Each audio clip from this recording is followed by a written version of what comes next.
I think we're gonna have Theo say a little warning at the beginning about there will be spoilers in this episode. So if you have not yet read Harry Potter, all the Harry Potter, maybe you should not listen yet.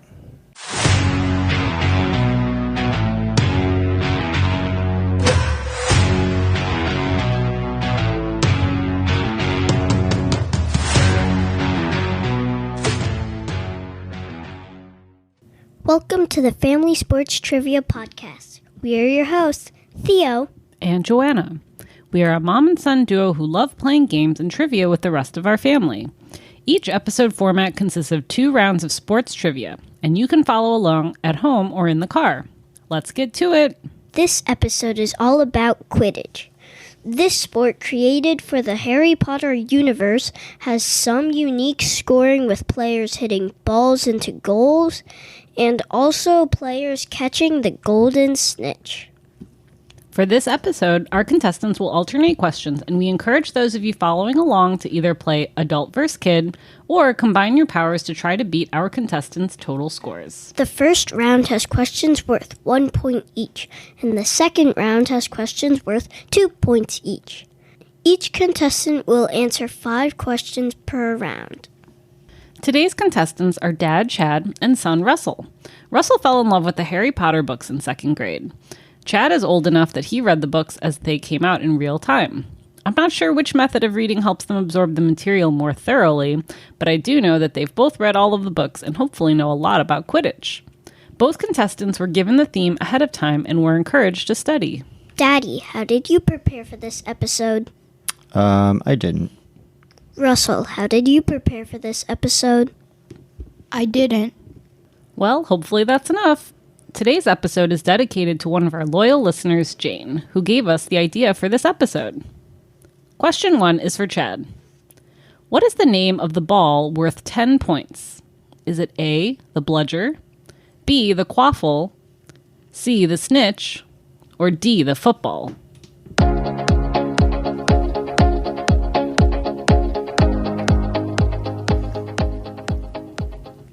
Is it A? That is incorrect. The correct answer is B, the quaffle. The quaffle is the main scoring ball, similar to a basketball or soccer ball. The goal of the team is to hit the quaffle into one of the 3 opposing hoops to score points. Question 2 is for Russell. Which position does Harry Potter play? Is it A, keeper, B, chaser, C, beater, or D, seeker?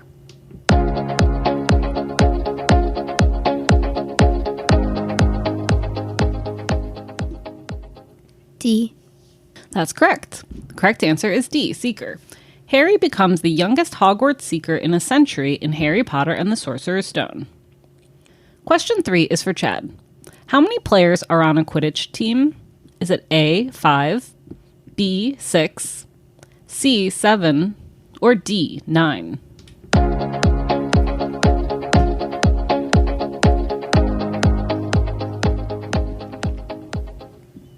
Is it B? What number do you think that is? I do not remember. How many do you think it is? 6. That is incorrect. So the correct answer is C, 7. Each team has 3 chasers, 2 beaters, 1 keeper, and 1 seeker. Roles that all interact very differently during play. Question 4 is for Russell. How many points is the golden snitch worth? Is it A, 50, B, 100, C, 150, or D, 200?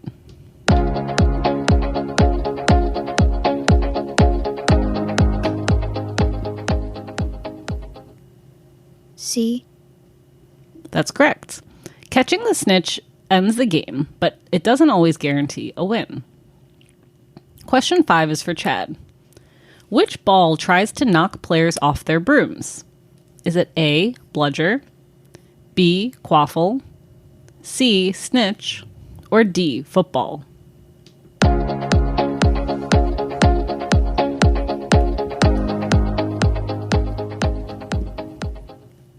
Is this one A?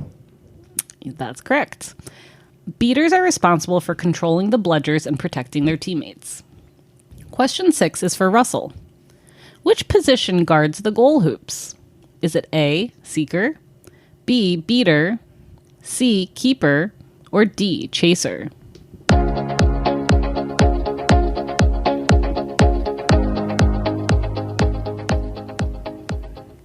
C. That's correct. The keeper is basically the goalie of Quidditch. Question 7 is for Chad.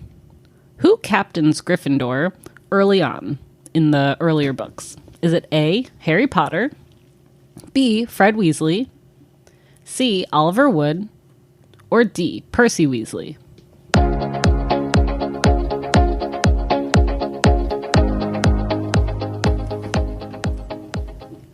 That would be C.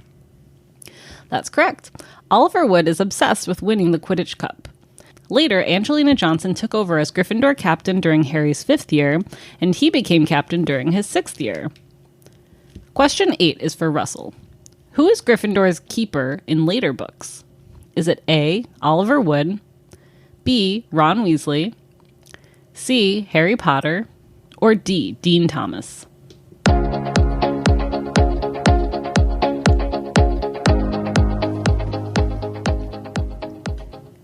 That would be B. That's correct. Ron struggles as keeper in his first few games, causing the Slytherins to chant, "Weasley is our king." During one important match, Harry tricked him into thinking that he was taking the lucky potion Felix Felicis to give him confidence, much to Hermione's chagrin. But it turns out that it was all pretend, and Ron won the game on his own, not letting in a single Slytherin goal. That built his confidence and allowed Gryffindor to sing the changed "Weasley is our king" chant for themselves. Question 9 goes to Chad. Who gives Harry his first broomstick? Is it A, Albus Dumbledore, B, Minerva McGonagall, C, Rubus Hagrid, or D, Severus Snape?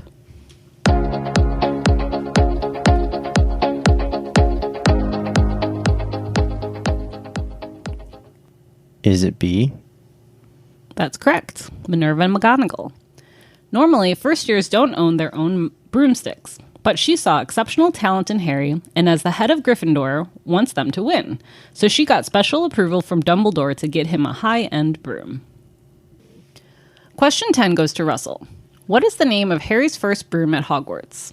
Is it A, Firebolt, B, Silver Arrow, C, the Nimbus 2000, or D, the Clean Sweep 7?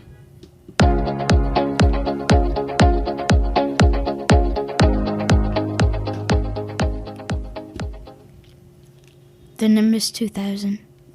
That's correct. And that was the broom that was purchased by Professor McGonagall after he was recruited as the Gryffindor Seeker. He rode this broom until it was destroyed by the Whomping Willow in his 3rd year. It was top of the line at the time, until the Firebolt showed up later. Theo, what is the score after round 1? Daddy has 3 and Russell has 5. All right, families at home and in the car. What was your score? Did you beat Chad and Russell? I sure hope so.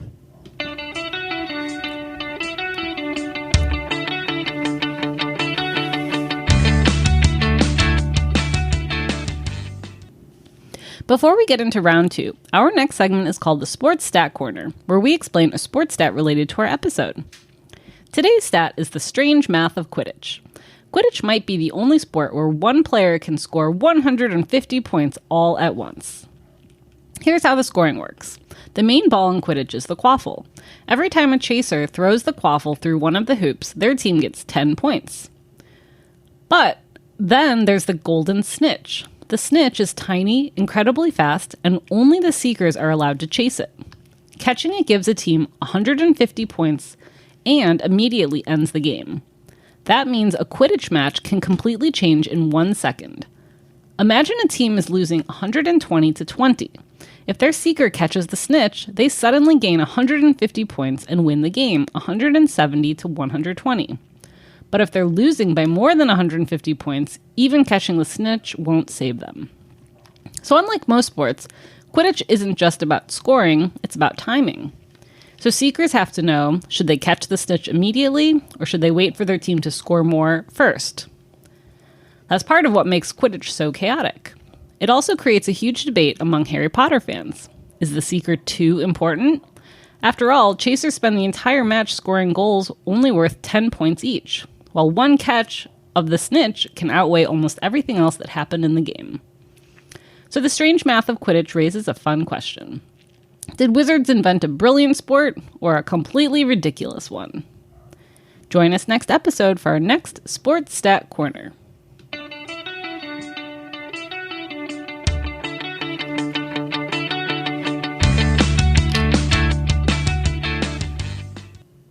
Welcome back. Round 2 will also have 5 questions for each contestant, and each question will be worth 2 points each. As a reminder, the score is Daddy has 3 and Russell has 5. Question 1 is for Chad. Which Hogwarts teacher is the primary referee during Quidditch matches? Is it A, Professor Snape, B, Madam Hooch, C, Professor McGonagall, or D, Professor Flitwick?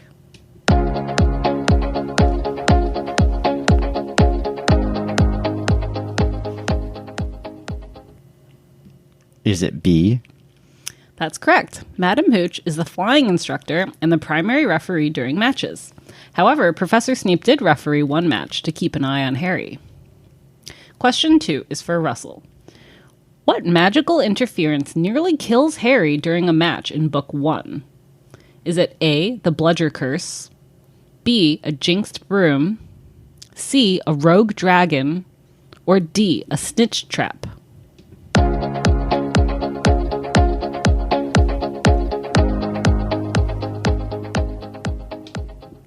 B. That's correct.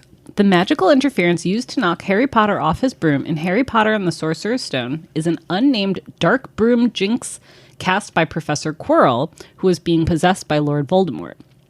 Hermione Granger thought that Professor Snape was harming Harry, although he was actually muttering a counter jinx, and so she set Severus Snape's robes on fire. She also knocked into Professor Quirrell on her way to reach Snape's robes. This accidentally broke Quirrell's unbroken eye contact with the broom, causing the jinx to immediately cease and allowing Harry to regain control.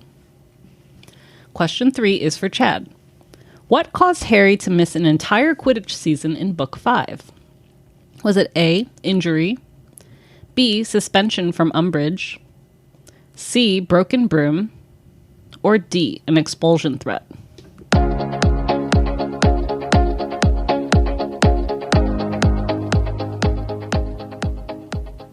I shall not tell any lies. It is B.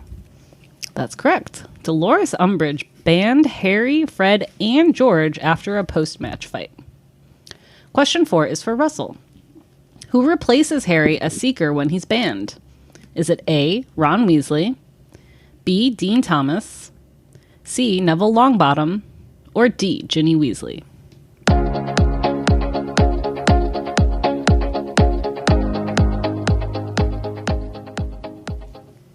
D. That's correct, Ginny Weasley. Along with her brothers, Ginny proves that she is an elite flyer and Quidditch player in her own right. Question 5 is for Chad. Which creature interferes with Quidditch in Book 3? Is it A, Dementors, B, Dragons, C, Giants, or D, Trolls?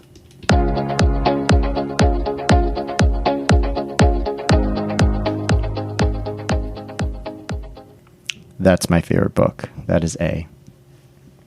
That's correct. In the Prisoner of Azkaban book, Dementors are led on campus looking for Sirius Black. This is when Harry faints mid-air for the first time. Question 6 is for Russell. What symbol appears in the sky at the Quidditch World Cup? Is it A, a phoenix, B, the Dark Mark, C, the Deathly Hallows, or D, the Hogwarts crest?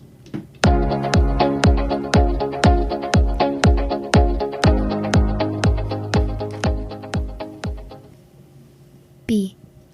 That's correct, the Dark Mark. It hadn't been seen in years before this moment. Question 7 is for Chad. Which 2 countries play in the Quidditch World Cup final? Is it A, USA vs. France, B, England vs. Germany, C, Ireland vs. Bulgaria, or D, Spain vs. Brazil?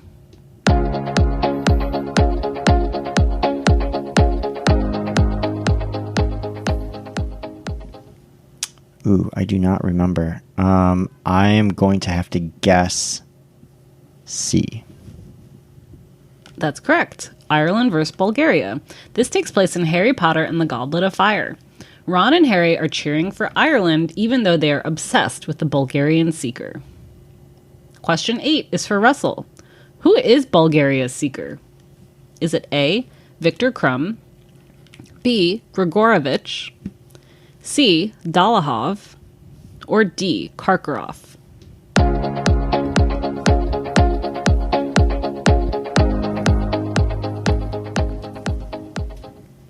A. That's correct, Viktor Krum. He's one of the best seekers in the world. He came to Hogwarts that year to compete in the Triwizard Tournament, much to the delight of his fans. Question 9 is for Chad. What role do Vila play at the World Cup? Are they A, referees, B, coaches, C, mascots, or D, players?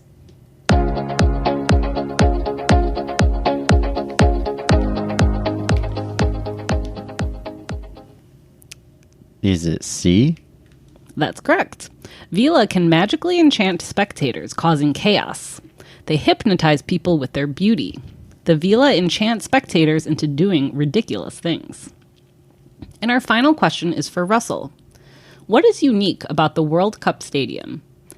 Is it A, it's underwater, B, it moves locations, C, it floats, or D, it's invisible to muggles?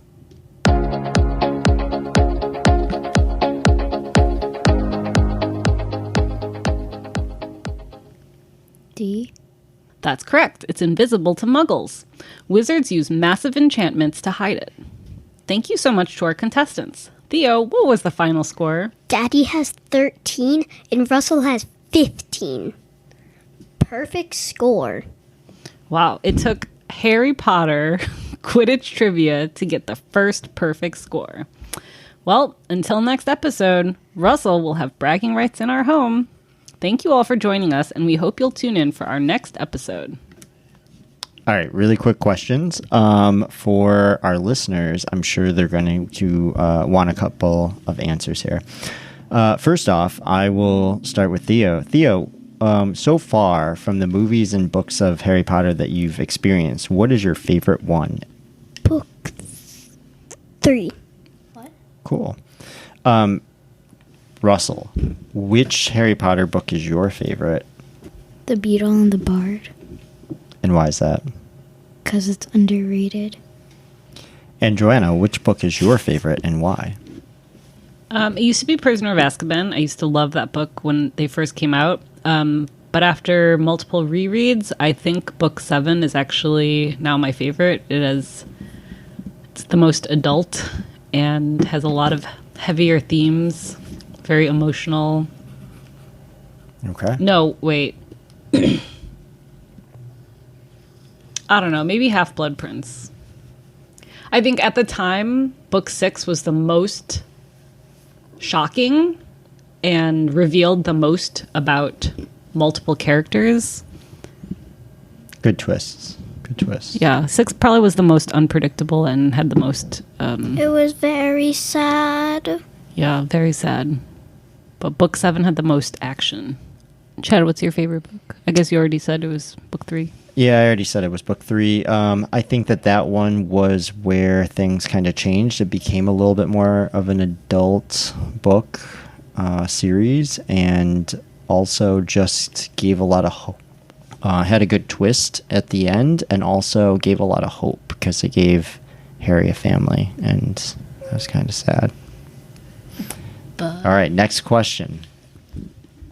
Theo, which house do you think the Sorting Hat would sort you into? Hufflepuff, but I want to be in Gryffindor. Interesting. And Russell, which house do you think the Sorting Hat would sort you into? Slytherin. That's a fair self-assessment right there. A very honest self-assessment. And there's nothing wrong with that. Remember, like, they are very ambitious. They're very, what's the word? Cunning. Cunning, yeah. Deceptively cunning. And Joanna, which house do you think you would be sorted into? Ravenclaw. Yeah, I think everybody would agree with that. Anybody who knows you. And I'm definitely a Hufflepuff. So, okay, last question. What position on a Quidditch team would you want to play, Theo? Probably Seeker. Seeker. It's a tough position. A lot of responsibility. Obviously, after listening to this episode, everybody knows like it is, a very, very coveted and difficult position to play. Russell, which position would you want to play? The bench warmer. A bench warmer? Or the water boy. A water boy. Do they drink water? I think only butterbeer. You'd be the butterbeer boy. Or I could commentate. That'd be cool. And Joanna, which position would you want to play? Probably the seeker or the keeper. The important roles. Of course, key roles. I'll be a bludger.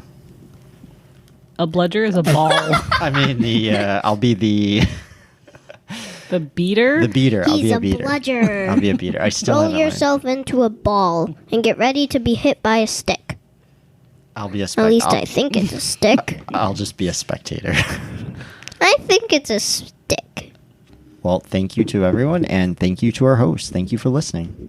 Bye.